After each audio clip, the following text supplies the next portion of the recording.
Can you hear me now? Can you hear me now? Yes, great, okay. All right, well, we're waiting for the question. I'm gonna check really quickly and see if today's quick rate is, let's see, I think 19, yeah. So today, yeah, because the last one was 18, so now we're just, I have a feeling Zaire is gonna show up in a second. I'll check my email once really quickly again, but she'll show up and she'll probably have a question. In the meantime, I did ask you at the end of class to learn what a bias is, what bias means. You can Google it. You have it? Excellent.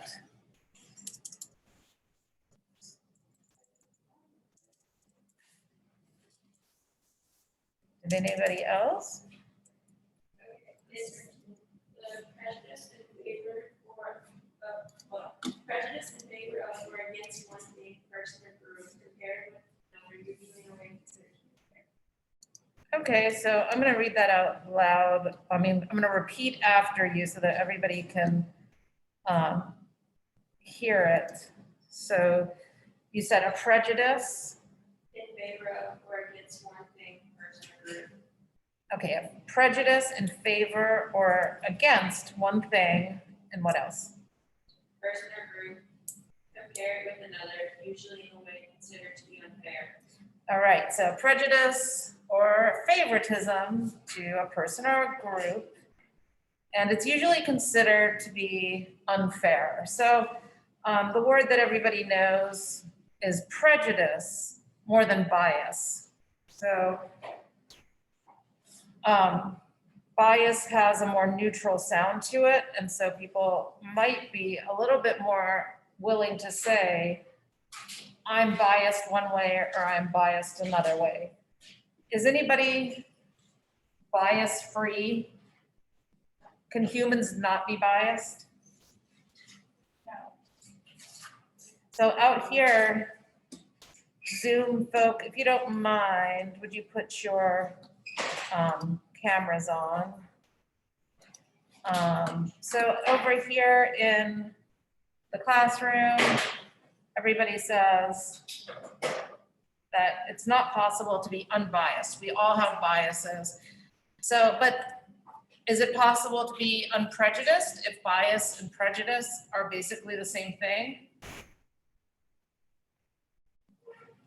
Because the definition of bias is having prejudices. So what do you guys say? Since we got some answers from in class, Samantha, Jaden, Ebony, Bronson, who else is in class? Naya, what do you say? Is it possible to be unprejudiced? To get rid of our prejudices? No. I say no. Ebony says no. Okay, thank you for that, Ebony. Yeah, I would tend to agree with you, and the people who study this, they also agree that we have biases, we have prejudices, and then the question comes, well, do we know what our biases and prejudices are? We have them, we can't get rid of them. Do we even know what we prefer and not prefer? How would you know that? Because you're not gonna say, yeah, I'm really prejudiced against blah, blah, because that makes you sound what? It makes you sound prejudiced. Nobody wants to be prejudiced. But we all have these biases and prejudices. So how do you face it, deal with it, know what they are? I'm kind of glad that nobody's answering, even though I would love to hear from you, because the next thing we're gonna do is try to figure out some of our biases. So let me go over here. And we're gonna look in here. So I was wrong. I said I thought Zaire would show up shortly and be here, and she's not. Oh, thank you. Yeah, tell her that we So part of doing research is understanding that you have biases and that you have opinions and that you have preferences. And you do want to get those out of the way, otherwise you're being biased. So how do you get them out of the way? Well, you learn what they are. So the first thing we're going to do is watch a little YouTube video, and I don't think I shared the sound. So let me do that again. And if you can't hear it at home, then share sound, then just, yeah. Zaire said she's trying to join and that her Wi-Fi is not working. Can she text you the question if she has one? But I can ask her to. Yeah, and then at least we'll be ready to go on Friday. Okay, so here we go. We're gonna watch a video, and I hope that you can hear it. Oh, you guys can hear it. It's always something.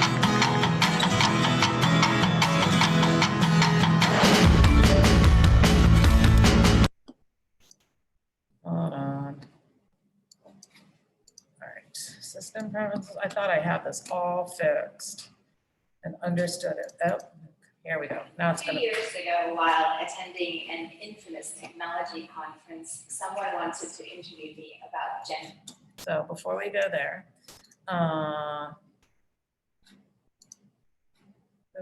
stop share. Can you guys hear it? Did you hear the YouTube video come on? Yeah? Okay. Here we go. Share sound. And the tech industry. Now you Infamous can hear because it. the men's bathroom line looked like this. Happy, I'm always happy, trust me. Also So infamous because only 5 women ever graced that keynote stage Every time I prior make to it big, it goes away. 2015. Why is this like There was this? Really hundreds of men per one of me at at a conference. I was unflustered though. You see, 15 years of being at the forefront of advanced media technology has trained me to be super comfortable in what some would call a male. dominated world. It's I told a reporter that day, All right. That work should be work, and gender should not be a part of that equation.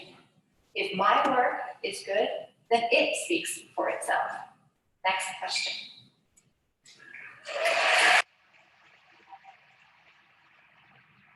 The next question was, have you noticed any gender-based behavior in your organization?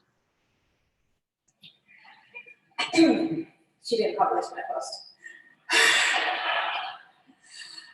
I wasn't able to answer that question, you see, because to be honest, even though, I was really frustrated, and it plagued me for quite a long time actually, because you see, I observe people's behaviors for a living, especially when it comes to how they interact with digital products. I've also led multiple cross-disciplinary teams of all sizes. And yet, I just totally blanked out. I just, I didn't really have anything to say. And later on, I thought, you know what? I couldn't answer this question. It was because I never looked. So I began to look. There's no shortage of commentary on gender biases these days. As a matter of fact, Dave Ray sent me an article back in February, and the headline was that Portland is supposedly the worst place in America for women in technology. Not the second worst, the worst. Now, I'm not really sure if that's, how you guys take it, because I'm from New York. But what I can tell you is that almost all of the observations that I read about unfold before me. The more I look, the more I see, the more I see, the more I want to fix. And while I'm super excited to see more investment in science and engineering education for girls, we all know that this is not just a pipeline issue. I don't want to relegate this to be a solution that someone else somewhere solves sometime in the future. I want to be a part of that solution today. So I asked myself, If I'm already able to use design principles to shape how people interact with my digital products, can I also use them to shape how people interact with each other? In this journey, I've come to realize that the scope turns out to be much larger than gender. It's actually about seeing that all of us are different. We behave differently, not because of our gender alone. It's also because of our race, ethnicity, upbringing, physique, culture, the whole nine. Equality isn't a one-size-fits-all solution. To get there, we need to design small little changes that enable us to work better together, not despite our differences, but acknowledging them in some ways. I'm going to walk you through 3 examples of design principles. What they are, how they're using in designing digital products, and how I'm using them to design habits for me and the people around me.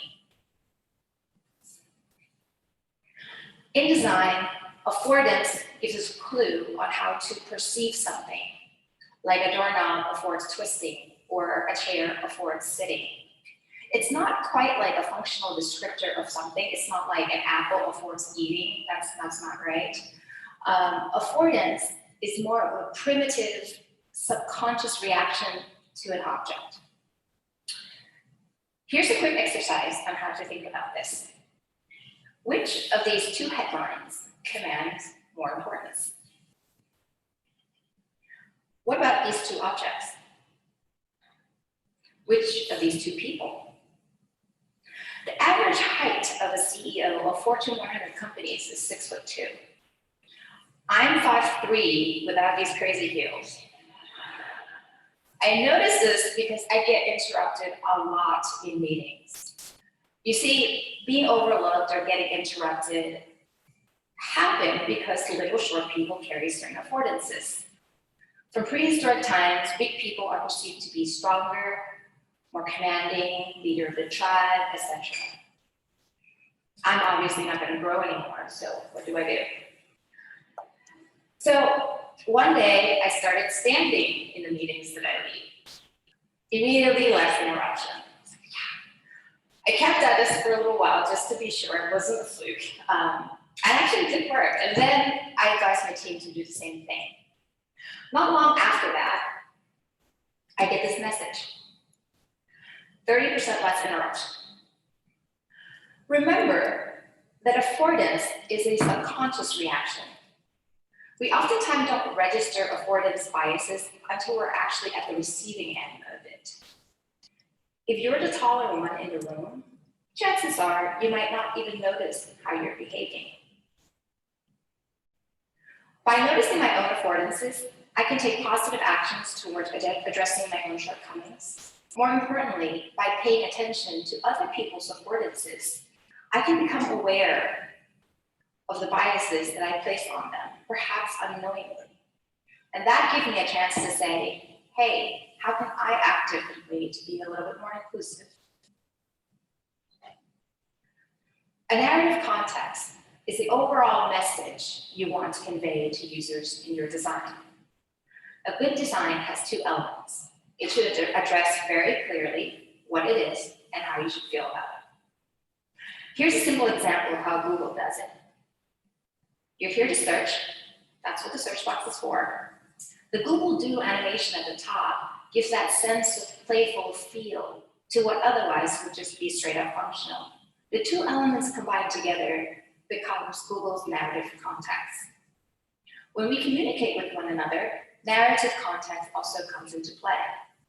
Put simply, what do you want and how do I come across? How many of you write like this? I came across this example from an article posted by Ellen Countrylands last year. Totally blew my mind. I ran a quick search in my own inbox.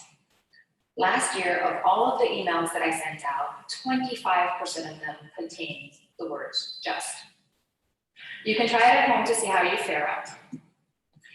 Stuff like this is actually deep-rooted in some of our upbringing, that sometime somewhere along our path, we were taught that being direct is not nice, or that perhaps even worse, we don't deserve to decide. And by we, I don't mean women. I mean all of us who see ourselves in this kind of writing. Yet, strangely, we look for leaders that make clear decisions in our workplace. If we keep writing like this, will we ever become that leader? Now I take a moment in every email to be intentional about it, and not just what I say, but also how I come across. This is much harder than standing in meetings. I just found out recently that this problem is so prolific that apparently you can download a Google Chrome plugin to help you from yourself, just in the event that you have written emails that undermine your own messages. So if you know, I'm not sure if it works or not, but it's really funny. My point is that all of us are in control of our own narrative context. All it takes is being aware and intentional about it in our communication. Number 3, imagine this with me. You post a photo on Instagram, you get little hearts from people, your dopamine kicks in, you post more photos on Instagram. And before long, you're on it all day. You are among 400 million people who do this. This is called an engagement loop. It starts with an engagement action, in this case, posting a photo. The heart is a design element that triggers an empathic response. The response is immediate, which then reinforces the behavior into a loop. This is one of the most powerful concepts in fostering someone's engagement in a product. So, how can we apply this loop to shape how we interact? Let's take performance review as an example.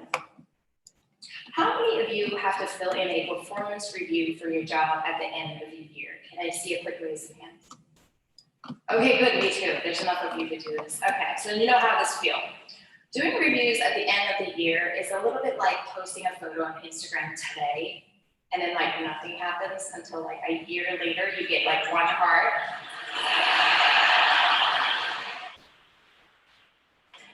You know, when the reward isn't immediate, the reinforcement of the behavior is completely lost. To encourage better performance using engagement loop, we need to look at 2 things. What kind of behavior we want to see people engage in, and how we make sure that the reward for that behavior is immediate. These are the performance review questions that I get every single year, same one across all companies. All these questions boil down to is how have you achieved? A measurement that directly reflects self-driven ambition. Is this the only quality that measures performance? If all of us are measured against this one quality, why should we be surprised that the most self-focused person rises to the top? And anyone contributing in any other ways would just fall by the wayside. To be inclusive, we need to expand what we measure a whole lot more. My personal favorite is collaboration because it's easy to explain to you guys. I start by defining collaboration as the engagement action in this loop. Then I need to reward this action right away when it happens. One of the ways I do this is I create a hashtag high five in my team chat channels so that people can acknowledge each other when collaboration happens. And they can do this right away, and the reward is given peer-to-peer. And all I have to do is tally them up at the end. Now you might be thinking, hashtag high five, really? This seems so trivial, such a big problem. But you know, if you ever find yourself like opening a door for someone and then they turn around and they look at you and they say thank you thoughtfully, you already know that small, tiny little gestures go a long way in feeling appreciated. What's important here is the idea that we can foster a lot of different kinds of behaviors using this loop. Here are a few more qualities that I actively foster. I look closely at how each of these resonate with the team, and then I structure the reward accordingly. Perhaps you'll walk away from this talk thinking that maybe you should stand more in meetings or use hashtag high five a little bit more liberally. What I hope though is that you'll also take away why these design principles matter and how you might apply them in your life a little bit differently than me.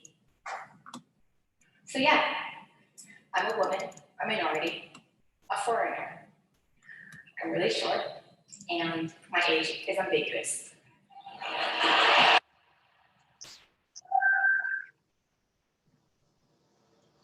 Also, I work in technology. So I have a lot of cards stacked up against me, and I cannot change any of them. The biases that are baked into us are not going to go away overnight. We are already spending so much time and effort and money designing these digital products that change people's behavior by the millions every day. I'm optimistic that we can apply the same rigor towards designing our behaviors that nurture our differences. We have the tools, we have the willpower, we just need to do them small, tiny little step at a time. I'm excited to see what you'll do.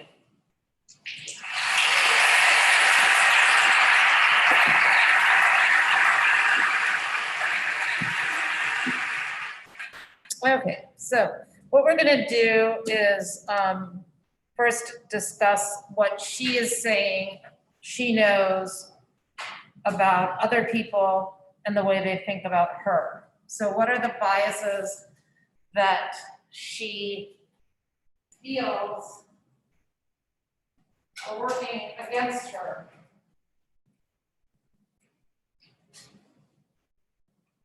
She's explaining that she knows in her work life, there are things about her that she cannot change, and people judge her for them. Yeah. I think one was her height. Her height. So what can you do if you're short? I'm short. You know, there's nothing. There's literally nothing except put on shoes with heels. It's never going to change. And so why does being short work against people?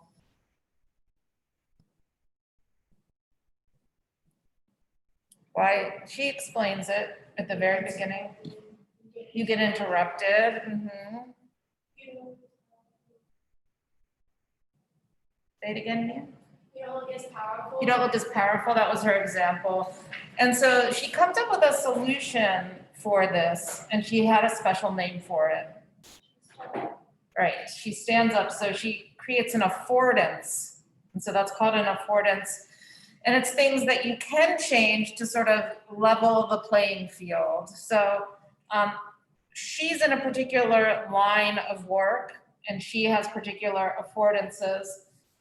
And she's trying to get other people to think of what they can do to create a more fair, level playing field through affordances.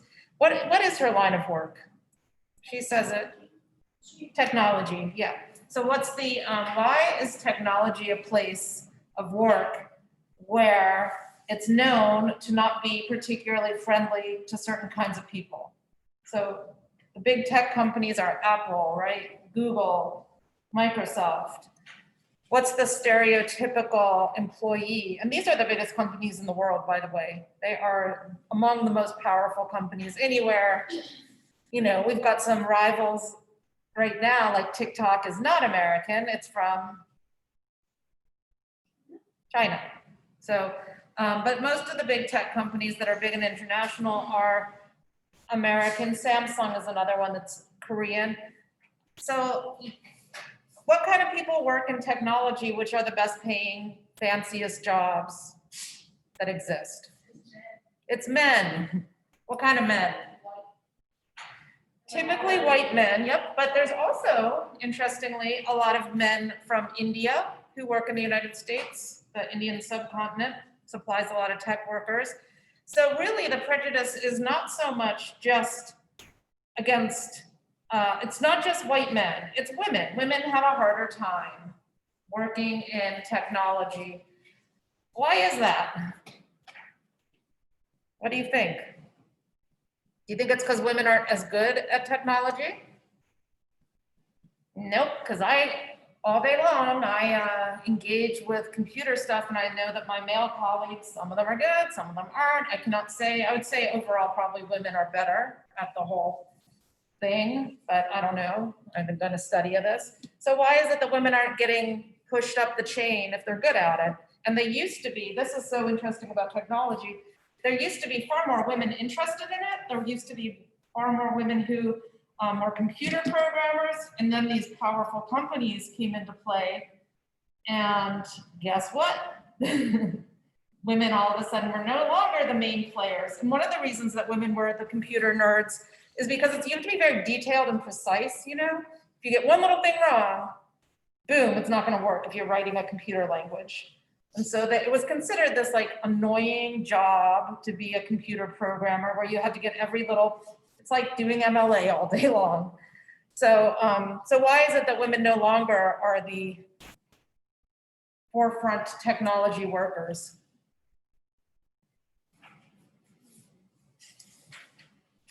This is the big question.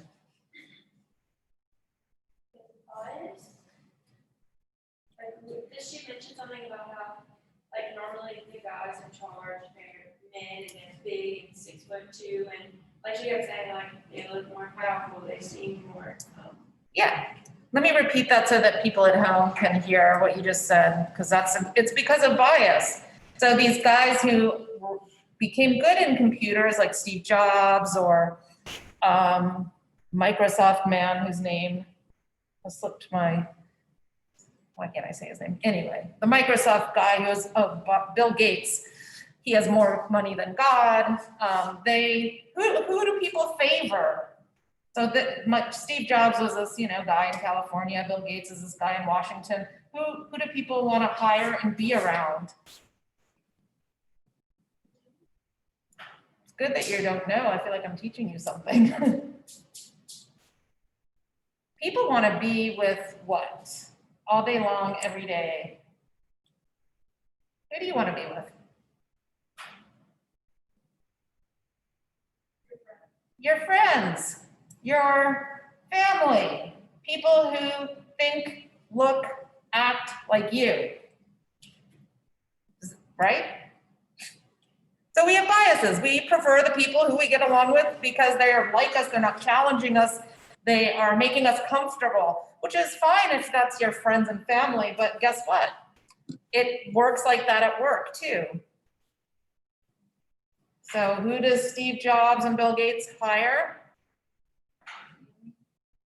Not so much family, because it's a rare skill. So it's probably not like Steve Jobs.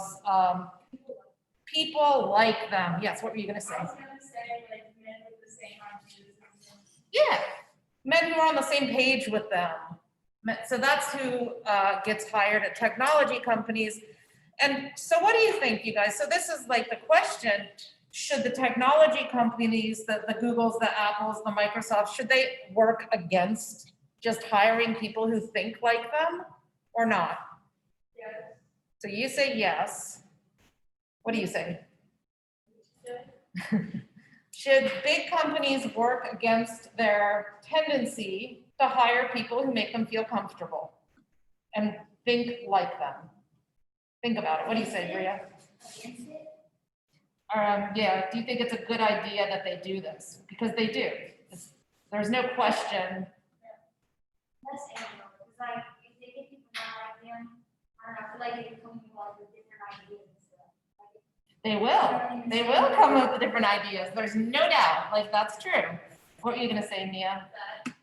Yeah, so you start hiring people that don't think, look, act like you, and they're gonna have different ideas about things. And how does that make people feel when people have very different ideas than you do? Uncomfortable. And all of us don't want to feel uncomfortable all day long. We want to feel what? Comfortable. That's why we don't like masks. They make us uncomfortable. They're just this necessary evil that we don't like, but So in the end, I think that she's right, that the speaker is right. We need to have the affordances. We need to give people positive feedback when they have different ideas, and we need that to be a constant affirmation. I don't know if she's 100% right, because I think that there's such systemic bias in society. Putting hashtag high five isn't gonna fix it. But it's a start, right? All right, so we all have these biases. Do you guys know what your biases are? You do? Okay, so are you willing to admit it in public?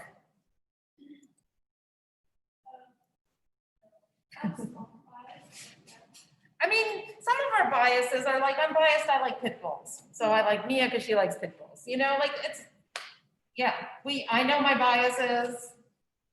Some of our biases are like, you know, we're both cat people, so we get along. I don't think it's like making me grade her differently. I'm aware of it, that I'm warm and fuzzy to other pit bull lovers. And I'm willing to admit that because there's not a big problem. It's not like I'm gonna give her an A because she has a pit bull, but I'm aware that like, yeah, something I like. So how do we discover our biases? So your homework for Friday is to do this test, and we're gonna talk about it, whether you think it works or not. So you're gonna take a little test. This is, originally it was Harvard that put out the test and collected the data. And now it's a whole bunch of different, very prestigious universities. So they have a bias within. So let me share this with you guys. I forgot that you couldn't see what I was showing on here. Yes, Are we doing this like after class? after class. Yeah, no. So do it tonight or tomorrow morning before class, and then come in on, or tonight or tomorrow, or come in on Friday. Except Friday, I'm pretty sure we're gonna be online. I'll be surprised if we're not. Yeah, you're online anyway. So come in having done these tests. So you guys, let me start back here because I forgot you couldn't see the screen. So under academic research, we just watched this first one. I would like you to also watch the second one, and I'll send it in an email to remind you. And then I want you to do this exercise. So to do this exercise, you need to click on discovering your biases. And this is the information that I want you to come to class ready to talk about. So be prepared to discuss. And remember, we don't like discussing our biases because there might be, they might not be great. And I'll give you examples of this. Be prepared to discuss if any of your biases surprised you, what your 3 tests were. You don't have to report your biases, but be prepared to sort of talk about biases generally. You do need to explain your level of surprise or confirmation regarding your bias or lack thereof, and I'll give you an example of what I mean by that. You also need to think about the reliability of the implicit project. So implicit bias, implicit means we all have these biases, and we all, they're implicit because we don't know what they are. They're just baked into us. We don't know our biases until we consciously say them, own them, talk about them, be aware of them. And this, we're going to talk about whether this is crazy or not. So the tests are weird. That's this little game you do. Has anyone done this before? No, never heard of it. So let's look at, they have a blog, they have About Us. And so these are some of the universities that are involved in it. It used to just be Harvard and very elite universities. Actually, they've gotten better. So we have University of Florida. Here's a international one in Israel, Ben Gurion University. We have Washington University in St. Louis in Missouri, University of Florida, University of Virginia, and University of Washington in Washington State. Okay, so they're a group of organizations and researchers who research this thing, bias, and it's been around for like almost 20 years. So let's look at the different tests. So first you have to wish to proceed. You have to say that you want to do this. Your data is being collected, so I'm asking you to just play along and understand that the universities are collecting this information. And then let's look at all of these biases, and it's changed over the years. It used to be like 3 things. It was gender, race, and age. And now there's a whole bunch. So what do we see here? We see gender science. So that would be the idea that men are better at science and women, and this is very cultural. In Latin America, everyone knows women are better at science and technology, right? So like in America, we don't think that. We think men are the scientific ones, but it's different in different cultures. Disability, so this one is one that you probably can imagine very easily, that there are biases against people with disabilities. And the bias is everywhere. It's harder. This building, if you're in a wheelchair, do you know how hard it is to get into Pelche Hall? Like, Lord have mercy on your soul getting around this building. There's one elevator. They've gotten better on the ramps. It used to be almost impossible. And so that's a kind of bias against people with disability because they're just locked out of a building almost. Presidents. Okay, so this is a very, very political year. We have an election. It's a heated year and things are going wild in America generally. So that one, if you took that one, I think it's like, are you biased towards President Trump? I haven't taken it. Asian America. So this is the one I'm willing to talk about that I've taken, and I was surprised by my responses because I was like, oh, there's no way I'm biased against Asian Americans. And you'll see when you take the test, it's kind of like, I don't even believe it, but I do a little bit believe it. Yes.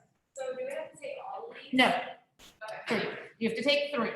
So, I don't really understand, like, okay, let's look at one. Let's look at presidents since I don't know that one.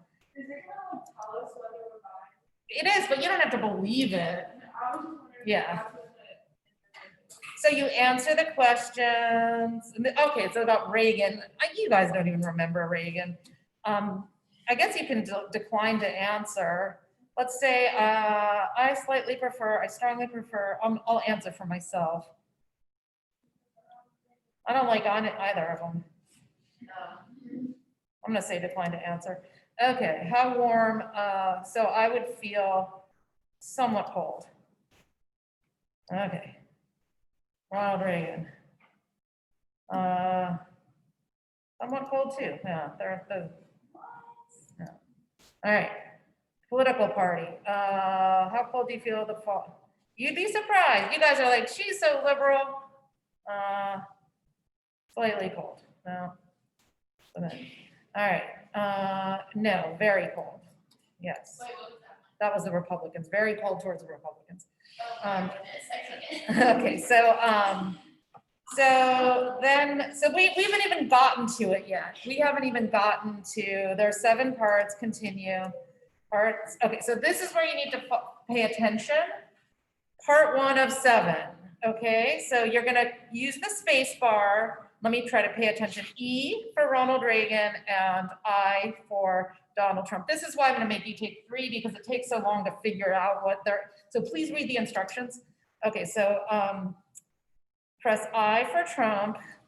All right, press E for Reagan, press I for Trump.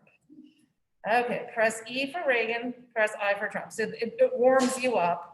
Press E for Reagan, press I for Trump. Then it's gonna trick me. E, I. Thank you, you're helping me. So you don't tell me. Press E for Reagan, I for Trump. All right, E, I, E, I, E. Yeah, well, we're gonna talk about whether this does anything. E. All right, now bad and good. Okay, so press E for bad and I for good. Okay. I feel like they're overthinking this. Yeah, you'll see. All right, so spectacular, I think that's good. Rotten, I think that's bad. Glorious, good.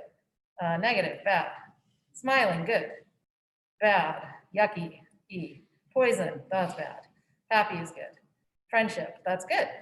Sickening, that's bad. Disgust, bad. Magnificent, good. Joyous, good. Terrific, that's good. Horrific, that's bad. Detest, that's bad. Glorious, good. Poison, bad. Joyous, good. Disgust, bad. All right, so you have to get through all this. Now what am I doing? E for Do for Ronald Reagan for bad, and I for Trump for good. All right. So let me pay attention. What are they asking me? Good for Donald Trump. Magnificent, good. So that would be Reagan. Horrific, that's bad. That would be Trump. That would be good. That would be Reagan. That would be bad. That would be Reagan. That would be bad. That would be good. That would be good. That would be, so it's trying to trick me. So I'm like, bad, Trump, bad, because it knows that I'm kind of like not into Trump because I told them. All right, so good or bad, Donald Trump? Yeah, great, good. Bad. Negative's bad. Good. Sickening's bad. Ronald Reagan is bad. Or Ronald Reagan. Spectacular is good. All right. Now, go as fast as you can. All right, here we go. That would be I for Ronald Reagan. That would be E for bad. That would be bad. That would be good. That would be bad. Yeah. Ah! That would be, it got me. So like, it's gonna show that I'm biased. Yucky is bad. That would be Reagan, bad. That would be glorious, good. That would be, this doesn't work on me though, because I don't like either. So I'm only doing it because I haven't done it before. That would be good. Detest is bad. Reagan is that one. Spectacular is good. Good. Friendship is good. Reagan is E. Disgust is E. Good. I don't Bad. understand how this is supposed to judge your bias. You're just You'll following see. directions. Terrific. Yeah, I'm just following directions because we haven't made it through it yet. Yeah, and I'm not going as fast as I can. I'm going slowly because you're really supposed to be fast. Like if I don't pay attention, I'm messing up. All right, that would be that. Smiling, good. All right, bad, negative, bad. You're supposed to really tear through it. Joyous, good. Good, bad, good. Oh, got that one right. Good. That would be bad. All right. Because you're gonna see in the next round is where it's gonna get me. All right, boom, go as fast as you can. See, it switched them now. It switched them out. Where's my eye? Boom, boom, boom, boom, boom, boom, boom, boom, boom. You get, oh. Just wait till the last one and you'll see that I'm a mess and I've done these before. Oops.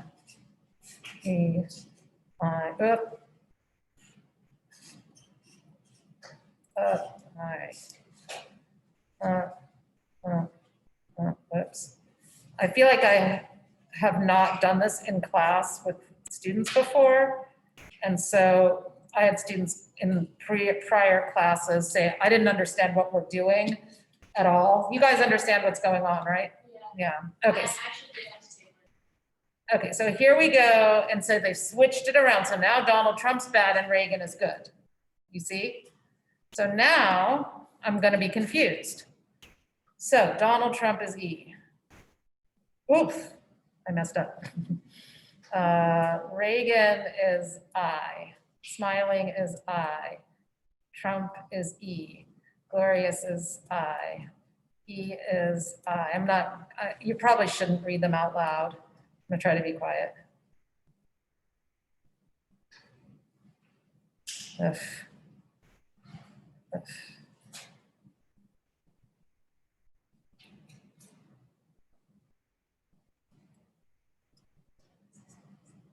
Soon. Oops, so it's almost over. Okay, so one more.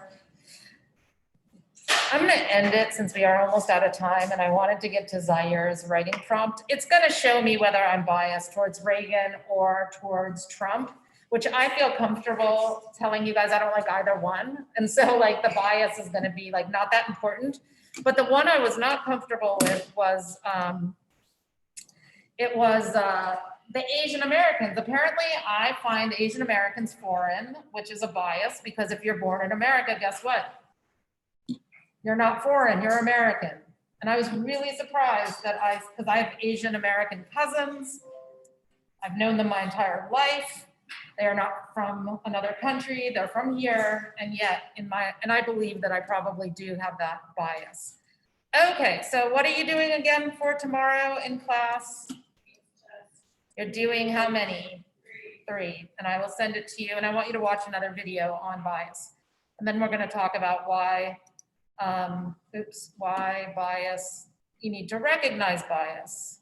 So that's what's coming up. Let's do Zaire's question. And if we don't have time to talk about Zaire's question today, we will do it on Friday.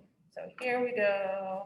And let's see who's coming up next. So Naya, if you could send me your question prior to the class. And Zaire's question is, should other overpopulated countries establish a one-child policy like China? So Zaire, you're biased here. I'm gonna point out Zaire's bias. Should other overpopulated countries, so which countries, I don't know if China looks at themselves as overpopulated anymore. They no longer have it. So why can't it be America that's overpopulated? Maybe we're overpopulated and this is number 19. Okay, so spend 5 minutes on that.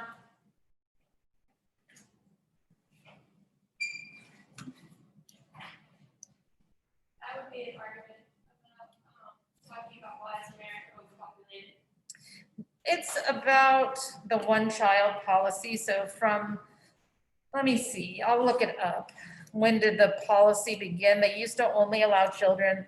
Oh, you guys probably can't see the question at home. Boom, there we go. All right, so I'm gonna look up the policy.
Okay, so what I'm gonna do, because we are running out of time, let's discuss this question on Friday. And Zaire mentioned that China was overpopulated. And so that's why they began the policy in 1979.